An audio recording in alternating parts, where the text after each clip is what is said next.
በነገራችን ላይ ከዲፓርትመንት ምርጫና ከዲፓርትመንት ጋር በተያያዘ ባለው ነገር በቂ መረጃ ሊኖራችሁ ይገባል። እዚህ ነገር ላይ ሲሪየስ መሆን አለባችሁ። ዲፓርትመንት የሚባለው ነገር የወደፊት ህይወታችሁንና የወደፊት የእንጀራ የስራ መስመራችሁን የሚወስን ነገር ስለሆነ ማለት ነው። ከዚህ በፊት ስለ ዲፓርትመንቶች በጣም በርካታ ቪዲዮዎችን ሰርቻለሁ። እንዲሁም አንዳንዶቻችሁ ኮሜንት ላይ እባክህ የኛውን ነገር በዚህ በፕላይሊስት አድርገህ በፕላይሊስት ዲፓርትመንት የሚል ፕላይሊስት አዘጋጅተህ በዛ ውስጥ እናገኝ እያላችሁ ነበር። ይህንንም ቪዲዮ አንድ ፕላይሊስት ክሬት እናደርጋለን። አሁን እዛ ላይ እናስቀምጥላችኋለን። የፕሌሊስቱንም ሊንክ እንዲሁም የሌሎችንም ቪዲዮዎች ሊንክ ዲስክሪፕሽን ላይ ያስቀምጥላችኋለሁ። በዚህ ቪዲዮ የምናወራው ዲፓርትመንት ከመምረጣችሁ በፊት ማድረግ ያለባችሁ ወሳኝ ነገሮችን ነው የምነግራችሁ ማለት ነው። እንግዲህ ዲፓርትመንት የሚባለው ሁሉንም ሰው የሚያስማማ፣ ምክንያቱም በዲፓርትመንት ነገር ላይ ያው ዩኒቨርሲቲ ስትገቡ ሁላችሁም ዲፓርትመንት ጥሩ ዲፓርትመንት ተምራችሁ ለመውጣት ነው። ሰው ከዚህ ቪዲዮ በጣም እንደምትማሩና ጥሩ መረጃ እንደምታገኙ ሙሉ እምነት ነው ያለኝ። ይህንን ቪዲዮ ላይክ አድርጋችሁ ጀምሩ። ይህንን ቻናል ደግሞ ያልተቀላቀላችሁ ሰብስክራይብ በማድረግ ተቀላቀሉ። እስቲ ቀጥታ ወደ ሀሳቡ እንግባ። እንግዲህ ዲፓርትመንት የሚባለው ነገር የትምህርት ክፍል ማለት ነው። ያው በአማርኛ ሲተረጎም የትምህርት ክፍል የሚባለው ደግሞ አንድ ሰው ዩኒቨርሲቲ ገብቶ የሚቀላቀለው ወይም ደግሞ የሚማረው ነው። እስከ 12ኛ ክፍል ለምሳሌ ስትሄዱ ከ11ኛ እና 12ኛ ላይ ሶሻልና ናቹራል ብላችሁ ልትመርጡ ትችላላችሁ። ዩኒቨርሲቲ ከገባችሁ በኋላ ግን ሌላ ነው። ምክንያቱም ሁሉም ነገር ወደ መስመር ወደ አንድ ስፔሲፊክ ወደሆነ ፕሮፌሽን የሚያመራበት ጊዜ ይደርሳል ማለት ነው። በዚህ ጊዜ አሁን ባለው ሪሚዲያል ያላችሁ ከሪሚዲያል አልፋችሁ ፍሬሽማን ትገቡና ፍሬሽማንን ጨርሳችሁ ነው ዲፓርትመንት የምትመርጡት። ቀጥታ ዲፓርትመንት የሚመርጥ ሰው አሁን ላይ ባለው ካሪኩለም ባለው የትምህርት ስርዓት የለም። መጀመሪያ ዩኒቨርሲቲ ስትገቡ ምን ያጋጥማችኋል፣ እንዲሁም ዲፓርትመንት ከመምረጣችሁ በፊት ምንድነው ማወቅ ያለባችሁ የሚለውን ነገር እስቲ እናንሳ። አንድ ተማሪ በዚህ ጊዜ 12ኛ ክፍልን ጨርሶ ወደ ዩኒቨርሲቲ በሚገባበት ጊዜ የሚያጋጥመው ሁለት ቻንስ ነው። አንደኛው የዩኒቨርሲቲ የመቁረጫ ነጥብ ካመጣና ከማለፊያው ከመቁረጫ ነጥቡ ከፍ ያለ ውጤት ካመጣ፣ ከግማሽ በላይ ካመጣ ቀጥታ በመንግስት ስኮላርሺፕነት ወይም ደግሞ በመንግስት የወጪ መጋራት ፕሮግራም ፍሬሽማንነት ይገባል። ውጤቱ ትንሽ ዝቅ ካለ አሁንም ደግሞ በሪሚዲያል ይገባል። ከዛ በታች ከሆነ አይገባም ከነ ማለት ነው። ሊገባ የሚችለው ሰው ወይ ሪሚዲያል ሆኖ ነው ወይ ደግሞ ፍሬሽማን ሆናችሁ ከገባችሁ ምንም ችግር የለውም። ልክ ፍሬሽማን ጨርሱ ዲፓርትመንት ወይም የትምህርት ክፍልን መማር የምትፈልጉትን ትመርጡና በውጤታችሁ መሰረት ትገባላችሁ። እንዲሁም ደግሞ ሪሚዲያል የመጣ ከሆነ ደግሞ ሪሚዲያልን ለብቻው መጀመሪያ ትጨርሳላችሁ።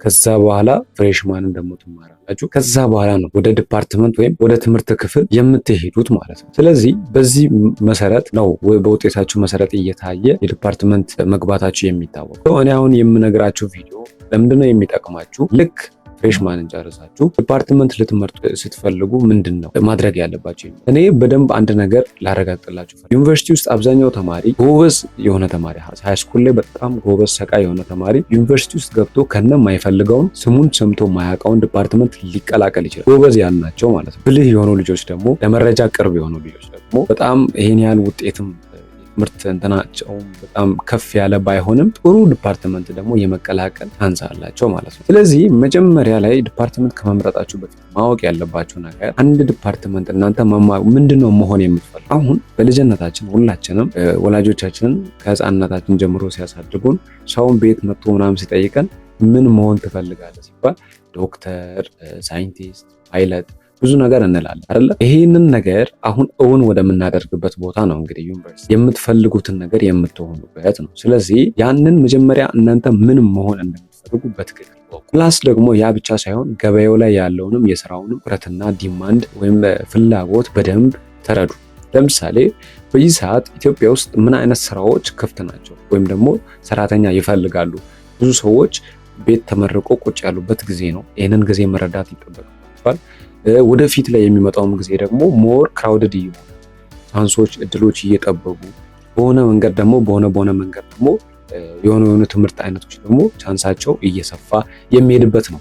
ከዚህ ጋር አያይዛችሁ በደንብ ግልጽና ጥርት ያለ አቋም ይዛችሁ አንድ መሆን የምትፈልጉትን ነገር ገና እቤታችሁ እያላችሁ መርጣችሁ ነው ወደ ዩኒቨርሲቲ መግባት ያለባችሁ። ዩኒቨርሲቲ ከሄዳችሁ በኋላ መወዛገብና ምን ልማር ምናምን ብላችሁ እንትን እንዳትሉ ነው። ይሄ እኔም የገጠመኝ ነገር ስለሆነ ነው። በነገራችን እኔ ዩኒቨርሲቲ ስገባ ምን እንደምማር አላውቅም፣ ምን እማራለሁ ብዬ እንደሄድኩ አላውቅም። ይህንን ነገር ደግሞ ያስረዳኝም። ስለዚህ ይሄ ቪዲዮ ለእናንተ በጣም ወሳኝና ጠቃሚ ነው። ምንድነው እኔ መሆን የምፈልገው ከራሳችሁ ተስጦ ጋር አያይዛችሁ።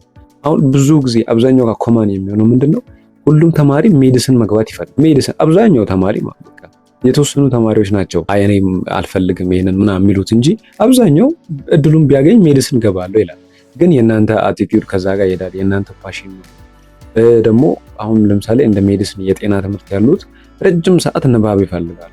ረጅም ሰዓት ታክሶ ማንበብ የማይችል ሰው ኢንጂነሪንግ ላይ እነዚህ በቃ ሂሳብን ምናምንም በሚጠይቁ አይነት ነገሮች ላይ ነው መግባት ያለበት እንጂ እንዴት ነው ከመሬት ተነስቶ ምንም ስለማያውቀው ፊልድ በቃ ፊልዱ ጥሩ ነው ብሎ ሊገባ የሚችል። ስለዚህ አንድ ነገር ደግሞ ምነግራችሁ ዩኒቨርሲቲ ላይ ያሉ ፊልዶች ሁሉም መጥፎ ቢሆኑ መንግስት አያመጣም።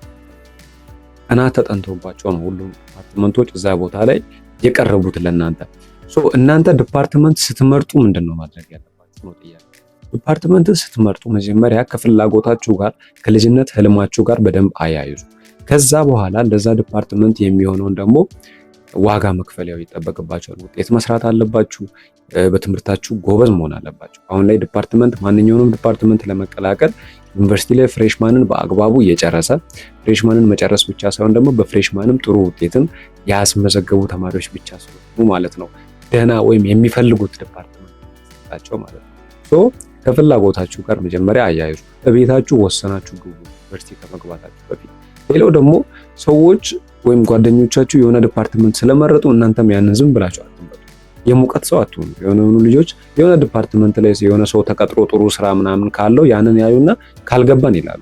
እንደዛ ሳይሆን በትክክል ገበያው ላይ ያለው ነገር ምንድነው የሚለውን በደንብ ማየት አለባችሁ። እኔ እዚህ ቻናል ላይ ስለ ዲፓርትመንቶች አሁን ላይ ስላለው አክቹዋል ገበያው ላይ ምናምን ምን እንደሚፈለግ በደንብ በጣም ብዙ ቪዲዮችን በዚህ በእኛ ቻናል ላይ ለቅቄላችኋለሁ። በነገራችን ላይ ቻናላችን ወደ 70,000 ሰብስክራይበር ደርሷል። ብዙ ሰው ጆይን እያደረገን ነው ማለት ነው። ይህንን ቻናል እንግዲህ ጆይን በማድረግ እናንተም የዚህ ትልቅ ቤተሰብ አባል እንድትሆኑ እጋብዛችኋለሁ። እና በመጨረሻም ልላችሁ የምፈልገው ዲፓርትመንት የወደፊት እንጀራችሁ ነው። ከመግባታችሁ በፊት ከእናንተ ፍላጎት ጋር ከእናንተ ችሎታ ጋር ለምሳሌ ሂሳብ ላይ ጎበዝ ያልሆነ ሰው፣ ፊዚክስ ላይ ጎበዝ ያልሆነ ሰው የሆነ ሂሳብና ፊዚክስ የሚበዙባቸው የዲፓርትመንት አይነቶች ላይ ላይክ ኢንጂነሪንግ እንደዛ አይነት ነገሮች ላይ መግባት የለባችሁ። ፍላጎቱ ራሱ ሊኖራችሁ የሚገባው ከምትችሉት ነገር ጋር ነው መሆን ያለበት። ረጅም ሰዓት ታክሶ የመማር ችሎታ ካላችሁ ትዕግስትን የሚፈልጉ ዲፓርትመንቶች፣ ንባብ የሚፈልጉ ዲፓርትመንቶች እነዚህን ነገሮች በደንብ መጀመሪያ አዌርነሱ እንዲኖራችሁ ነው ማለት ነው። ያው ይሄ ቻናል ጠቃሚ ነገሮችን ነው ወደ እናንተ ሼር የምናደርገው። ያልገባችሁ አሁን ከዲፓርትመንት ጋር በተያያዘ ከተለያዩ አካዳሚክስ ጉዳዮች ጋር በተያያዘ ግር የሚላችሁ ነገር ካለ ቆንጆ ቪዲዮ እንሰራላችኋለን። ኮሜንት ላይ አስቀምጡልን ሐሳባችሁን። ቀጣይም በጣም አሪፍ እና ምርጥ በሆነ ቪዲዮ ደግሞ እስከምንገናኝ ድረስ መልካም ጊዜ ይሆንላችሁ። ዩኒክ አቤል የእናንተ ምርጫ ነው። ሰብስክራይብ ማድረግ እንዳይረሳ። ሃቭ አ ናይስ ታይም